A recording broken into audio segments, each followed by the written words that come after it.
Ultimate merienda ba ang hanap mo? Para sa'yo to, ba't di ka gumawa ng homemade wontons na may homemade chili garlic at fresh and cold na fruit juice? Madali pa to sa easy, tuturuan ka ni Tipsy. Let's go! Yo, welcome to Pimp Your Food, yung mga mahilig sa siomay, sa chili garlic at palamig dyan. At sigurado may enjoy nyo to. Gawin nyo to sa bahay, no? Kailangan natin ng giniling na baboy. Ayan, wala akong giniling pero buti na lang meron ako nitong Simplast 3-in-1 blender, chopper at meat grinder, no? Diyan na ako gigiling ng aking karne ng baboy. Siyempre, kung meron naman kayong giniling na baboy, yun na lang gamitin nyo, di ba?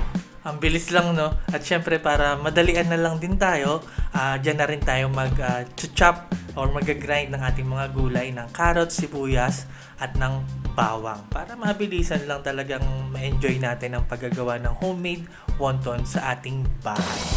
Alright, same process lang. Ayan, anuhan lang natin, tansyahin lang natin na huwag naman yung masyadong pinong-pino. Alright, tas hanguin lang natin and then ihalo na natin yan sa ating giniling na karne ng baboy. Lagay na rin natin yung iba pa nating sangkap tulad ng dahon ng sibuyas. Naglagay ako ng dahon ng celery or kinchay, optional yan.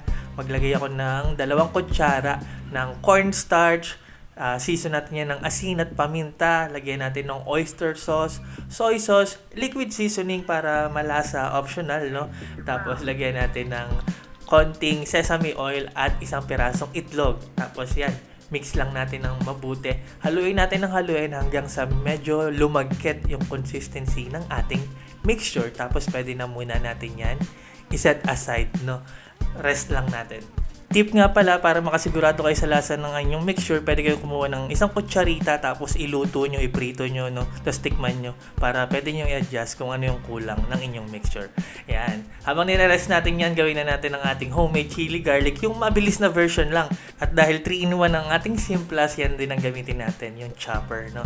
Naglagay lang ako dyan ng garlic at ng sili, tapos ipapulse lang natin para kontrolado natin yung gusto nating pagkakapino ng ating sili at bawang. Pagkatapos niyan, pwede natin lagay yan sa ating mangkok na heat-proof, no? Lagyan natin ng konting asin at vetchin, tapos kumukulong mantika.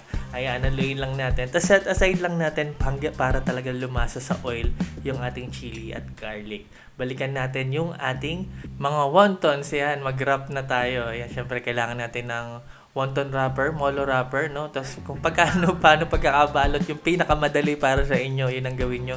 Ayan ang ginawa ko, yan ang pinakamadali para sa akin. Ayan, tapos sobrang dami ng mixture natin, no? Ginawa ko lang muna, binalot ko lang yung kaya kong kainin ngayon. Ayan, ganyan karami. Alright, tapos magpakulo tayo ng tubig, lulutuin na natin ang ating mga wontons. Yan, lapag lang natin yan gently sa ating kumukulong tubig. So habang hinihintay natin na maluto yan, prepare na natin yung ating sauce. Ayan na, nakita nyo naman, kumulay na talaga sa oil yung ating chili garlic. Maglagay tayo niyan sa isang mangkok, no? Kung gaano karami, kayo na bahala. Tapos lagyan nyo ng soy sauce, masarap na soy sauce, liquid seasoning. Lagyan natin yan ng kalamansi, no? Tapos dahon ng sibuyas. Tapos konting sesame oil, optional. Mix natin. Tapos balikan natin yung ating niluluto. Kapag naglutangan na yan, ibig sabihin luto na ang ating wontons. Pwede natin yan hanguin, tapos ilagay sa ating mixture, sauce mixture na masarap, no? Na may homemade chili garlic. Ayan, ipaligo nyo lang or ihalo nyo lang mabuti dyan, no? Ayan, tapos pwede na natin yung iserve.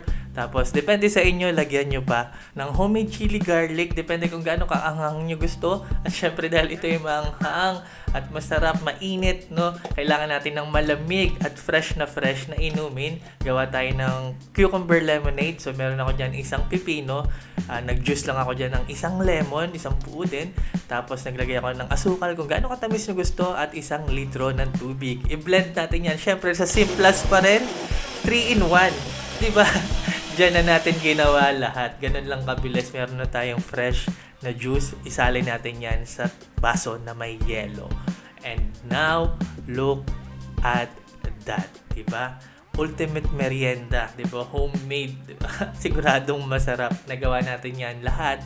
Yung ating chili garlic, yung ating wontons at ang ating fresh fruit juice gamit ang Simplast 3-in-1. 3-in-1 kasi meron na yung blender, chopper at meat grinder. Top choice ko talaga ang Simplas pagdating sa appliances kasi bukod sa quality, yan ay well-designed at affordable. Meron pa yan 1-year warranty, free replacement. Kung gusto nyong bumili niyan, nandyan yung link sa description at caption nitong video kung nasa TikTok, nandyan yan sa yellow basket.